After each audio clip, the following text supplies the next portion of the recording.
Hey guys, welcome back to the channel. In this tech tutorial video we're going to show you how you can show or enable rulers for your documents on CorelDRAW. So let us dive into this. Head over to your document on CorelDRAW and you will find the rulers and the grid lines buttons here at the top.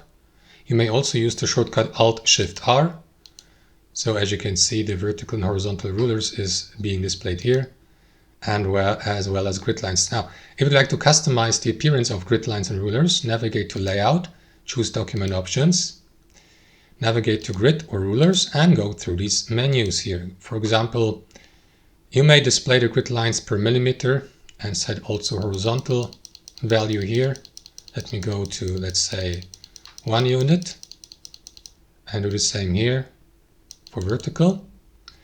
And then you can enable grid lines as grid dots, enable snap to grid, and so on and so forth, guys. So go through that here, click into OK, and that's how your grid lines or grid dots would look like now.